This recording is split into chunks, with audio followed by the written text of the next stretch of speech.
maybe? Like, no one is saying one particular animal turns into another type of animal. Wait. Look at the family tree. Did the amoeba turn into all the different creatures over millions of generations? Slowly. Yes, that's what you teach. It's not science. Dumb religion. It's about genetic changes to a population of... Oh, okay, so maybe not the amoeba, but all the amoeba slowly turned into all the other animals. Okay, the whole population. By the way, there are, the time. It's about trends in the population. Interestingly, though, Kent does acknowledge that microevolution is a thing.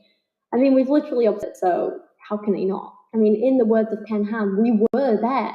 He would, at this stage, be a bit silly to try and deny that microevolution is a thing. I've never denied it. I've always said it's a lousy word. We should, because it confuses people.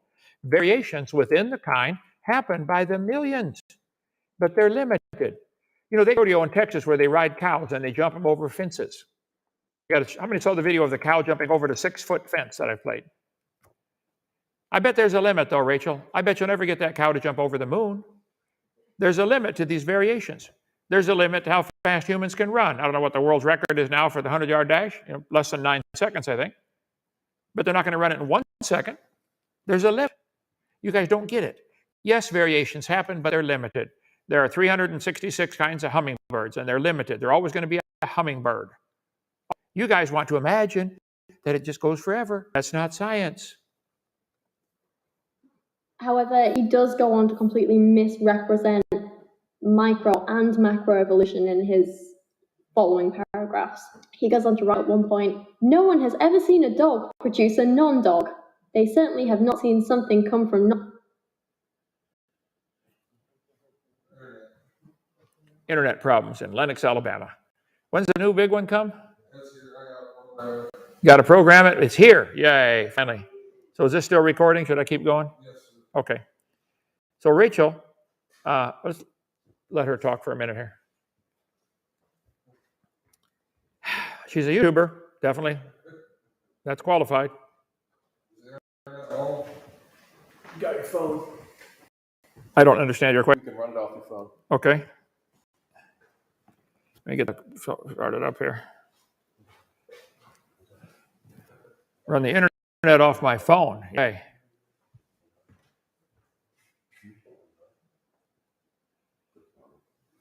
So for you visitors, this is typical. We're in Lenox, Alabama. When the guy was going to give us the property, I called around. They said, "Oh, you're going to love Lenox," but they said, "You're so far out in the sticks, they have to pump in the sunshine." They said, "Now the moonshine flows freely around there, but the sunshine got to be pumped in."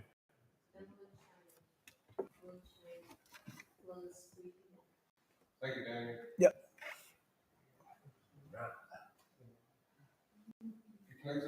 Mouse is over there.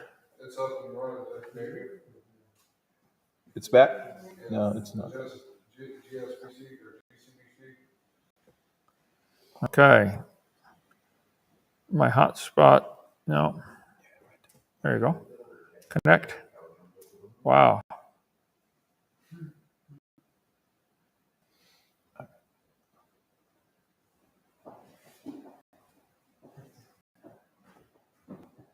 micro and macroevolution in his following paragraphs. He goes on to write at one point, "No one has ever seen a dog produce a non-dog. They certainly have not seen some from nothing or not."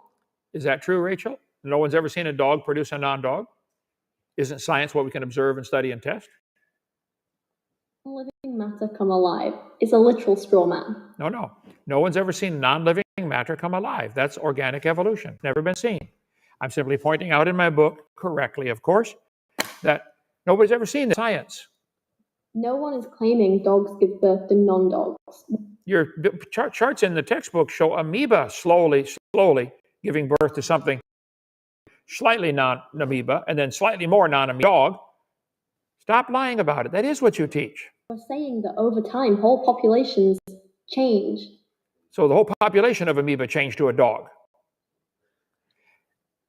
Am I beating my head on a brick wall here?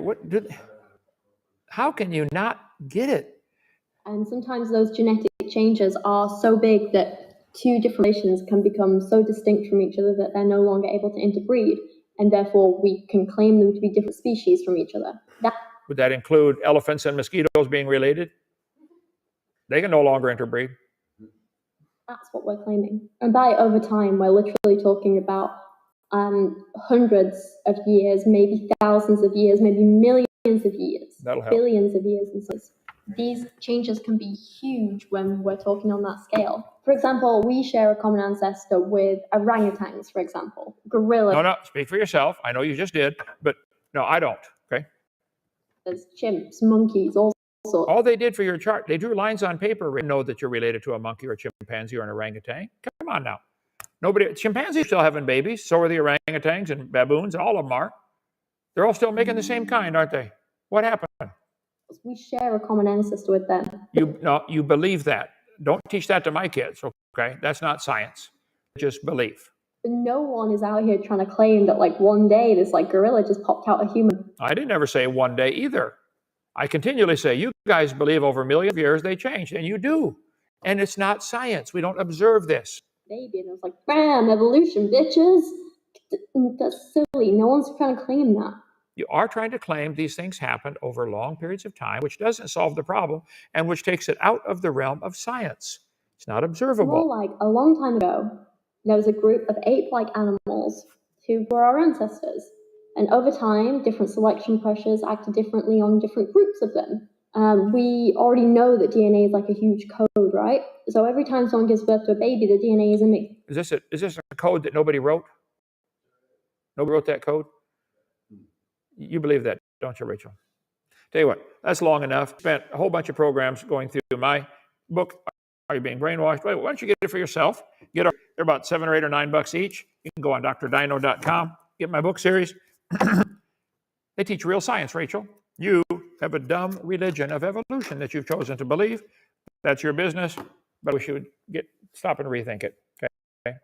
You're going to die one day. I hope it's a long time from now. Happen. And then what? You just go back to dust? Sure. I want to see you give your heart to the Lord, Rachel. I really do. Dinosaur Adventureland will give you the tour, treat you like royalty, and show you around the place. I think you'll love it here. Teach you some real science. The real science says cows produce cows, dogs produce dogs. It doesn't ever change. You get variations of that. 400 kinds of cows now. Most wouldn't survive in the woods by themselves, but neither would most of the dogs. My wife's dog wouldn't make it.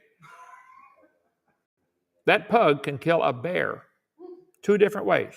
One, the bear will die laughing. Second, the bear will choke on it. Yeah.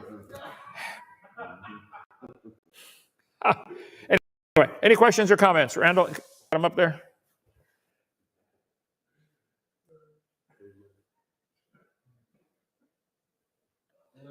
Nope. Okay. Now, we got the stuff in finally that we've been ordering 700 years ago for the internet. And Randall, what's next? What's going to... We'll have internet like tomorrow? Yeah? Okay. So everybody leave Randall alone so he can get some work done around here. All right. Thank you. See you tomorrow. Any questions from here, comments? Thank you, visitors. You guys get settled in, and 8 o'clock breakfast in the dining hall. You know where the dining hall is? That wasn't here when you were here last time. I'll show you afterwards, okay? All right. See you